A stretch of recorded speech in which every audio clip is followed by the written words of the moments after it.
warahmatullahi wabarakatuh. Amin. Hadirin sekalian, perjalanan waktu sangat begitu cepat hadirin. Jadi hitungan dari detik ke menit, dari menit ke jam, dari jam ke hari, dari hari ke minggu, dari minggu ke bulan, dari bulan ke tahun. Jadi pergantian waktu ini sangat drastis cepatnya. Tanpa terasa kita sekarang telah kita berada di akhir tahun 2022. Alhamdulillah. Dari tanggal 1 Januari 2002 kemarin hadirin, kemudian sampai kepada hari ini sudah banyak yang berguguran. Satu persatu mereka dipanggil oleh Allah Subhanahu wa taala. Padahal 1 Januari kemarin masih sehat, masih kuat, masih seger buger. Tak nyangka rupanya mereka satu persatu sudah sampai ajalnya. Nah, kita sampai tanggal 25 hari ini. 25 Desember, alhamdulillah masih hidup, masih sehat walafiat. Cuman tak tahu dan sekalian sampai dak ini ke ujung tahun 2022. Wallahu alam bisawab. Wallahu alam bisawab. Boro-boro nak sampai akhir tahun, ni yang kena hari ni apa tidak gitu ini. Hadirin, ada yang malam masih sehat, tahu-tahu pagi-pagi lah terkabar inna lillahi wa inna ilaihi raji'un. Contoh jemaah kita yang di Dua Ulu itu solat subuh berjamaah sampai habis, sampai doa, bahkan sampai salam-salaman hadirin. Selesai solat subuh dia balik jam 6 langsung keluar dari rumah ke pasar Canah Tujuh itu, dia buka warungnya. Begitu buka warung, dari situ datang ajalnya. Pagi itulah inna lillahi wa inna ilaihi raji'un. Begitu dikabarkan hadirin sekalian, sebagian jemaah warga kita tidak percaya. Kalau salah dak. Tadi subuh tadi ketemu salam-salaman. Ya memang betul sehat, tapi kalau sudah berkendak. Jadi ada orang yang siangnya masih sehat, tahu-tahu malam terkabar. Ada yang hadirin dia acara nigo di daerah Bungaran Tujuh itu, daerah Bungaran Tujuh. Di waktu nigo bapak ini yang memimpin Yasin. Nigo, acara nigo hari beliau ni memimpin Yasin. Balik dari acara takziah tahlilan ini anginan laju. Waktu nigo aku mesti ceramahnya. Itu kata anak Ustaz, nah masih ada tenda nuju kan, yang itu kan nuju. Abah almarhum Ustaz mimpin Yasin waktu acara nigo hari itu. Balik abah anginan laju. Nah malam nigo abah. Ada lagi sekalian di Tegal Binangun itu mimpin tahlil. Dah tahlil la ilaha illallah subhanallah, al-fatihah mejem. 5 menit, 10 menit masih mejem. Yang kanan kirinya mesem-mesem senyum-senyum. Dikiranya bapak ini ngantuk ujinya. Ngantuk punya saya gitu ini. Waktu senggol rebah. Inna lillahi wa inna ilaihi raji'un. Cuman bagus kalau mati macam ini kan. Mati habis macam Yasin. Mati sedang tahlilan di tengah majlis zikir, alhamdulillah, insyaallah mati orang demikian itu insyaallah husnul khatimah insyaallah. Banyak juga yang mati tak benar, mati dengan berjoget, mati dengan mabuk. Ini ibu-ibu bu, aku minta ni kau baca jangan jemaah Masjid Nur Huda ini melok-melok acak unggilo itu. Bukan lagi lolo, gilo sudah. Ngapoi kita berjoget-joget di depan panggung acara apa Momeri. Ini acara baru ini. Dan kita syiarkan, terutama yang ada gawe, yang ada hajat, alangkah lolonya. Duit sudah habis puluhan juta, bahkan sampai ratusan juta nyewa gedung ini. kemudian bayar untuk makan dan seluruhnya, untuk syukuran resepsi anak kita. Lalu kita kotori, kita nodai dengan joget-joget macam itu. Yang lebih lolo lagi lakinya, niamkan bini berjoget depan ruang lanang itu. Yang lanang ladas baik nyengoknya. Nah, jangan. Kalau pacak kita kalau ada acara, jangan. Jangan ada acara seperti itu. Jangan ada tamat-tamat seperti itu. Inilah akhirnya banyak ngaji tak diadakan lagi. Acara resepsi di gedung-gedung, di hotel-hotel itu hampir ngaji tak diadakan lagi. Dia lagi ngaji. Tak ada salah nak dibuka dengan Fatihah. Kadang basmalah baik. Basmalah, bismillahirrahmanirrahim. Tak lagi macam hafal Fatihah, apalagi nak ngaji Quran. Di ceramah tak ada lagi tausiah. Kami ustaz diundang membaca doa baik. Alasannya apa? Dia kata nak dengarnya ustaz. Orang nak berjoget. Orang nak nyanyi, orang nak nari. Nah ini. Jadi kita kembali ke lagi ada sekali. Jadi kalau kita ada acara nganten ni anak kita, cucu kita di gedung, buatlah acara seperti biasa. Ada pembukaan Fatihah, pembacaan Al-Quran, kata sambutan. Ya kalau nak nari mungkinlah selingan anak-anak kita mungkin lucu. Nah, kita ada tausiah doa. Tak usah nak joget-joget maumir, tak usah. Nah coba kalau ibu-ibu jangan berjoget sedang joget itu, malaikat mau datang mati sedang berjoget itu. Nah, mati nak berjoget. Mana nak nyebut waktu salat jenazah kagak isyhadu anna hazal mayyit min ahlil khair. Apa itu? Mati dia berjoget. Jadi kita hati-hati, kita hati-hati. Kita tak tahu di penghujung umur kita ada sekalian. Tadi aku baca doa, Allahumma ahsin aqibatana fil umuri kulliha wa ajirna min khizyid dunya wa azabil akhirah. Ada 3 permintaan dalam doa ini. Kita mohon kepada Allah agar Allah tutup segala perkara kita ni dengan amal-amal yang baik. Allah tutup segala perkara kita dan amal-amal yang baik, terutama akhir umur kita, husnul khatimah. Dan kita minta jauhkan daripada kehinaan dunia.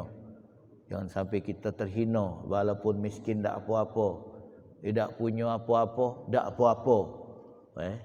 Asal jangan hina.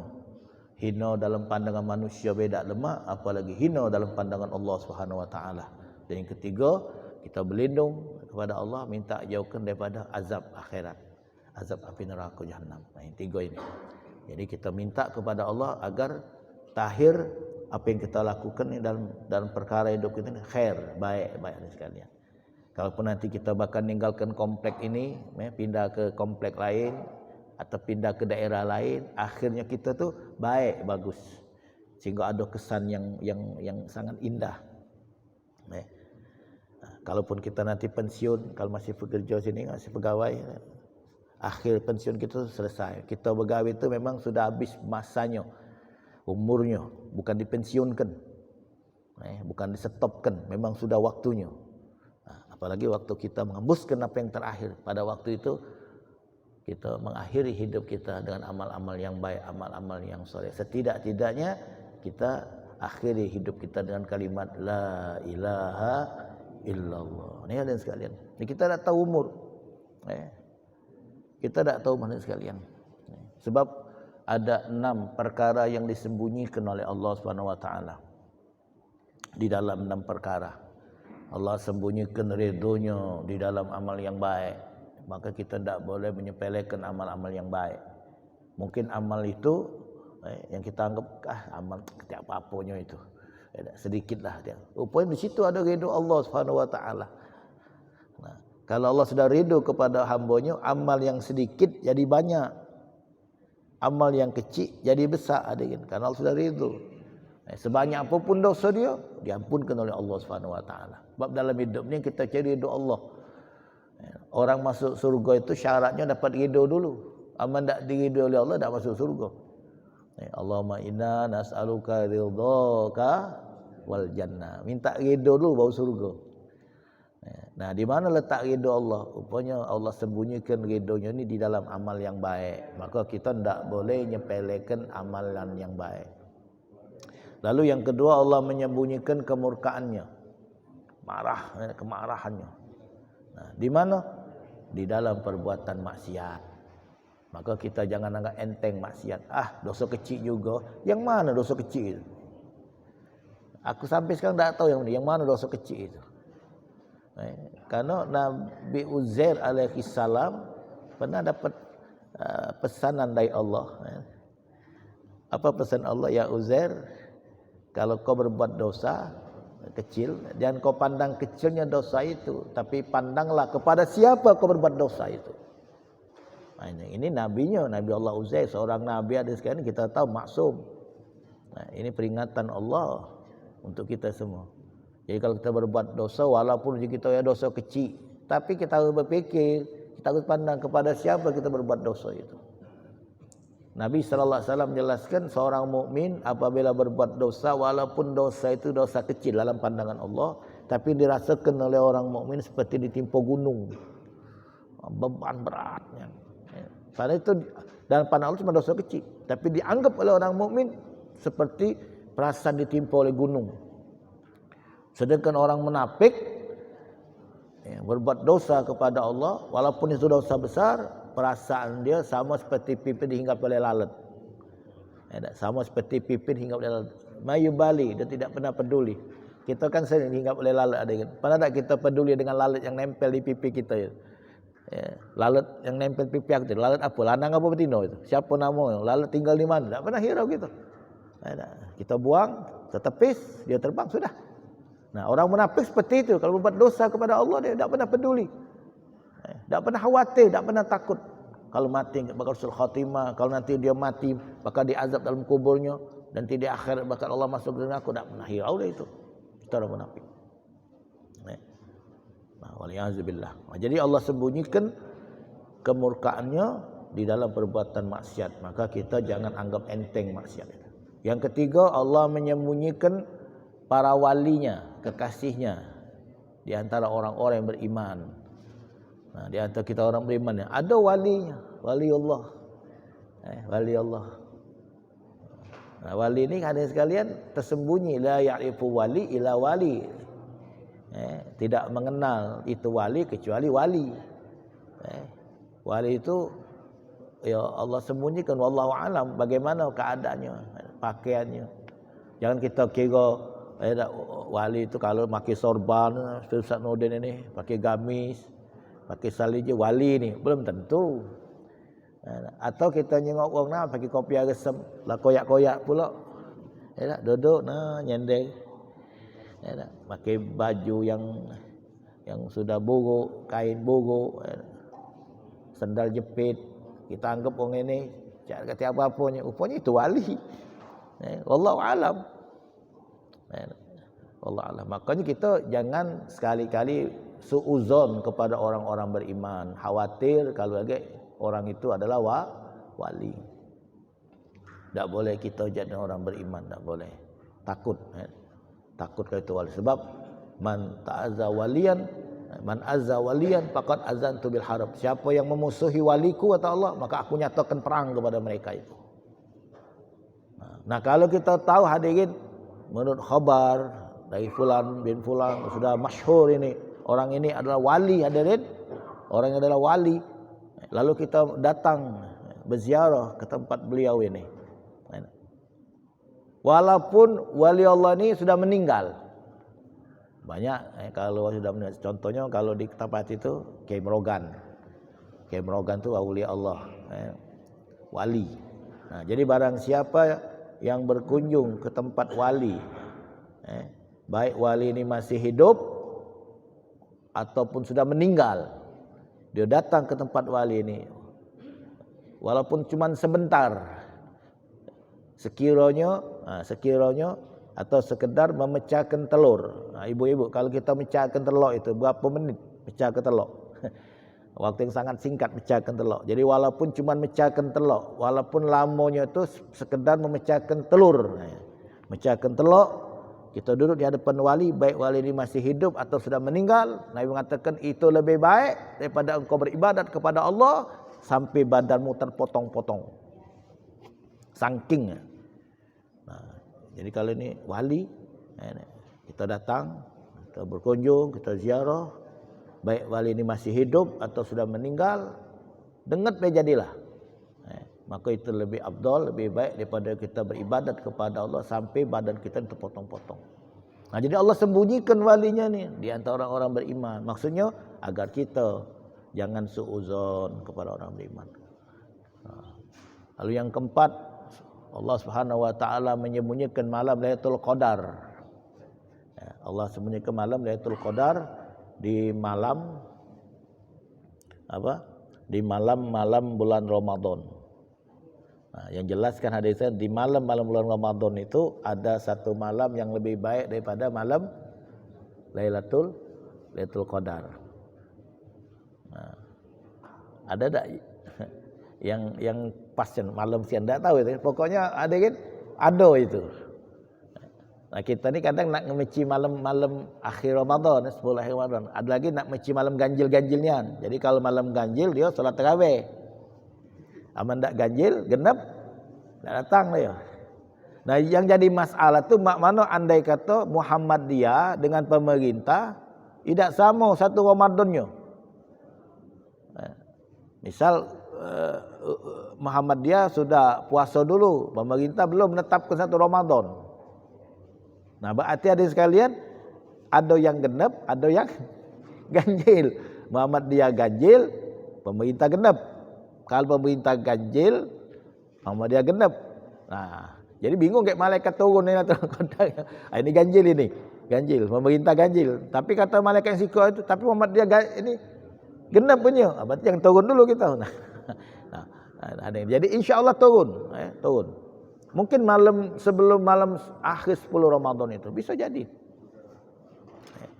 Atau bisa jadi ada sekalian malam awal-awal Ramadan itu. Pokoknya siapa yang melaksanakan ibadat kepada Allah mulai malam tanggal 1 Ramadan sampai akhir Ramadan, insya-Allah dia ketemu dengan malam yang nilainya lebih baik daripada 1000 bulan itu.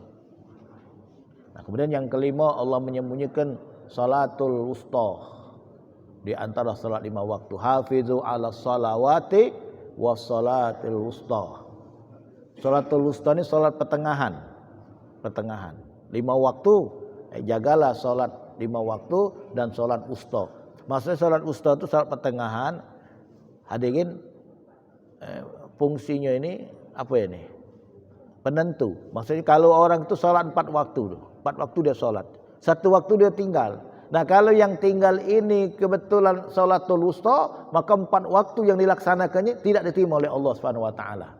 Nah, masalahnya solatul wusta itu solat yang mana? Ada yang mengatakan solat subuh, solat pertengahan wusta tu. Cuba hitung dari maghrib, isyak, subuh, benar. Maghrib, isyak, subuh, tengah-tengah subuh. Ada yang mengatakan bukan subuh, zuhur. Cuba hitung dari isyak, subuh, zuhur, benar juga. Ada yang mengatakan asar, hitung dari subuh, zuhur, asar. Ada yang mengatakan maghrib, hitung dari zuhur, asar, maghrib. Ada yang mengatakan isyak, hitung dari asar, maghrib, isyak. Benar kalau ini. Nah, jadi jangan tinggalkan solat itu walaupun 1 waktu. Nah, jadi Bapak Ibu kita punya anak yang sudah balik, jangan kita ngomong sama anak kita tu, nak solat nak kau tu. Aman tak sanggup 5, 4 jadilah. Tak boleh ngomong itu. Aman tak sanggup 4, 3 jadilah. Tak sanggup 3, 2. Tak sanggup 2, dah sewaktu jadilah. Jangan tinggalkan. Sudah bisa 5 waktu. Sama seperti ada mualaf misalnya masuk Islam, sudah balik gini. Kita ngomong, kok orang Islam ni kan solat wajib 5 waktu saya semalam. Nah, karena kau tu baru Islam, masih mualaf, jadi jangan langsung ngejut 5, 1 waktu jadilah. Tak boleh. Siapa yang ngomong macam ni dia bertanggung jawab pada sekalian. 5 waktu tak boleh tinggalkan. Sama seperti kita solat maghrib 3 rakaat, isyak 4 rakaat, subuh 2 rakaat, zuhur, asar 4 rakaat. Baca tak kita misalnya 3 rakaat dulu, kaget nambah isyak kaget nambah 4 rakaat. Tak bisa. Karena kau tu baru solat isyak, jadi jangan langsung 4, mungkin berat. 2 rakaat dulu, kaget baru 3, kaget 4. Dah 4 rakaat harus. Seperti kita berwuduk, dari niat membasuh muka, membasuh kedua tangan, menyapu kepala, rambut, kepala, membasuh kedua kaki, tertib. Ini harus dilakukan namanya ni. Dak baca kita tinggalkan sikok kita tinggalkan wuduk dak sah. Nah, kemudian yang terakhir Allah menyembunyikan kematian kita. Di mana? Fil umri, di dalam umur. Setiap orang yang mempunyai umur, yang mempunyai waktu, umur adalah waktu, maksudnya orang yang mempunyai nyawa pasti akan merasakan kematian. Kullu nafsin za'iqatul maut. Setiap makhluk yang bernyawa pasti akan merasakan kematian. Jadi kematian itu ada. Setiap kita ni akan didatang oleh kematian. Cuman masalahnya kapan waktunya dan di mana tempat kita mati, tidak ada yang tahu. Ini Allah sembunyikan. Wa ma tadri nafsun madza taksibu ghada wa ma tadri nafsun fi ayyi ardin tamu. Tidak ada orang yang tahu dengan pasti apa yang akan dilakukannya besok pagi. Dan tidak ada orang yang tahu dengan pasti kapan dan di mana dia bakal mati. Ada sekalian, nah jadi Nabi berpesan, asbitu ajalakum baina absarikum, tetapkan kematian kamu di antara pandangan kedua mata kamu. Jadi ingat terus kita kepada kematian. Makanya kita mohon kepada Allah, ya Allah Tuhanku, terimalah segala amal ibadahku, baik yang wajibnya maupun yang sunnahnya. Ya Allah Tuhanku, ampunkan semua dosa dan kesalahanku, baik yang sengaja maupun tidak sengaja. Ya Allah Tuhanku, panjangkan umurku dalam keadaan sehat walafiat zahiran wa batinan, diberikan kekuatan, pertolongan, kemudahan, taufik dan hidayah, maunah dan inayah dan istiqomah. Istiqomah dalam Islam, istiqomah dalam iman, istiqomah dalam ketaatan. Ya Allah Tuhanku, kalau kau berkehendak untuk mematikan aku, ya Allah, aku ikhlas, aku redha ya Allah, tapi aku mohon kepadamu ya Allah, matikan aku dalam keadaan husnul khatimah. Allahumma khtim lana bi husnil khatimah wa la takhtim alaina bi su'il khatimah. Amin. Allahumma amin ya rabbal alamin. Wassalamu alaikum warahmatullahi wabarakatuh.